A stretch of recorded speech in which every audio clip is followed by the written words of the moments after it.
சீர்காழி கோவில் ஸ்தல புராணம். சீர்காழி தமிழ்நாட்டில் நாகை மாவட்டத்தில் அமைந்துள்ள புனிதமான திருத்தலமாகும்.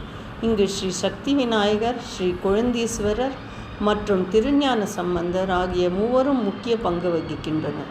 இந்த கோவில் மூவர் கோவில் என்றும் அழைக்கப்படுகின்றனர். சீர்காழியில் 6ஆம் நூற்றாண்டில் வாழ்ந்த சிவபாத ஹிருதயர் பகவதி அம்மையாரின் தெய்வக் குழந்தையாக தோன்றியவர் திருஞான சம்பந்தர் ஆவார். இவர் 3 வயது குழந்தையாக இருந்த சமயம் தன் தந்தையுடன் சீர்காழி சட்டநாத சுவாமி ஆலய குளத்தில் நீராட சென்றார். சம்பந்தர் சிறு குழந்தையாதலால் அவரை கரையில் அமர்த்திவிட்டு சிவபாத ஹிருதயர் குளத்தில் ஆழ மூழ்கி நீராடி கொண்டிருந்தார். அப்பொழுது சம்பந்தர் தந்தையை காணாமல் திகைத்தார். முற்பிறவியின் வினைகளால் பார்வதியையும் பரமேஸ்வரனையும் அம்மையப்பராக உணர்ந்து அம்மே அப்பா என்று அழைத்தார். இதை கண்ட இறைவன் கிண்ணத்தில் திருமுலைப்பால் கொடுத்தருள்க என்று தேவிக்கு கட்டளையிட்டார். அதன்படியே அன்னை உமாதேவி ஞானப்பாலை அழுத குழந்தைக்கு ஊட்ட அந்த குழந்தையும் சிவஞானம் பெற்று திருஞான சம்பந்தரானார். வாயில் பால் வழிந்த நிலையில் நின்ற சம்பந்தரை கண்ட அவரது தந்தையார் பால் கொடுத்தது யார் என்று கோபத்துடன் கேட்க கோல் எடுத்து அதட்டினார். அப்பொழுது சம்பந்தர் தோடுடைய செவியன் என்ற திருப்பதிகம் பாடி அருளி சிவபார்வதியே இந்த அருளை செய்தனர் என்று தனது தந்தைக்கு உணர்த்தினார். அதன் பின் திருஞான சம்பந்தர் சைவ சமயம் தழைக்க பல்வேறு திருத்தலங்களுக்கு சென்று திருப்பதிகங்கள் பாடினார். தனது 16வது வயதில் நல்லூர் பெருமணம் எனும் அச்சாள்புரத்தில் தன்னுடன் திருமணத்தை முடித்த அன்பர்கள் கூட்டத்துடன் தானும் சிவஜோதியில் கலந்தார். இப்படி சைவ சமயம் தழைக்க தோன்றி அயராது பாடுபட்ட வெற்றி பெற்ற ஞான சம்பந்தர் பிறந்த தலமென்று பெருமையே சீர்காழிக்கு போதுமானது. புராண வரலாறு. 7 தீவுகள் அடங்கிய இந்த பேரண்டத்தை ஒரு சந்தர்ப்பத்தில் கடல் பொங்கி அழித்தது. அப்பொழுது சீர்காழி திருத்தலம் பிரளய வெள்ளத்தில் தோணியாக மிதந்து அழியாதிருந்தது. இதனால் இவ்வூர் தோணிபுரம் என்றும் போற்றப்படுகிறது. மகாவிஷ்ணு மாவலி மன்னனின் வேண்டுகோளின்படி தனது 3வது அடியை அவன் தலைமேல் வைத்து பாதாள உலகில் தள்ளினார். பின்னர் அகங்காரம் ஏற்பட்டு பூமியை நடுங்க செய்தார். இதை அறிந்த சிவாம்சமான வடுக பைரவர் தமது திருக்கரத்தால் விஷ்ணுவை மார்பில் அடித்து பூமியில் வீழ்த்தினார். இதை அறிந்து மகாலட்சுமி மாங்கல்ய பிச்சை கேட்க மகாவிஷ்ணுவை மீண்டும் உயிர் பெற்று எழ செய்தார் பரமேஸ்வரன். பின்னர் திருமாலின் வேண்டுகோளுக்கிணங்க இறைவன் அவரது எலும்பை கதையாக கொண்டு தோலை சட்டையாக போர்த்தியும் காட்சி தந்தார்.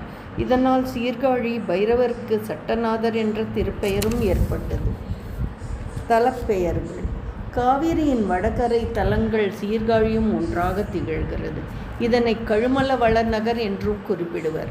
பிரம்மன் தன் தொழிலை தடையின்றி நடைபெற வழிபட்டதால் பிரம்மபுரம் என்றும், மூங்கில் வடிவமாக இறைவன் தோன்றி இந்திரனுக்கு அருள் செய்ததால் வேணுபுரம் என்றும், சூரனுக்கு பயந்த தேவர்கள் புகலிடமாக பூசித்ததால் புகலி என்றும், வியாழன் பூஜித்ததால் வெங்குரு என்றும், பிரளய காலத்தில் தோணியாக மிதந்ததால் தோணிபுரம் என்றும், ராகு பூசித்ததால் சிரபுரம் என்றும், வராகமூர்த்தி பூஜித்ததால் பூந்தராய் என்றும், சிபி சக்கரவர்த்தி பேறு பெற்றதால் புரவனம் என்றும், கண்ணன் பூஜித்ததால் ஷண்பை என்றும், பத்ரகாளி காளிங்கன் பாம்பு பூஜித்ததால் ஸ்ரீகாளிபுரம் என்றும் அழைக்கப்படுகிறது.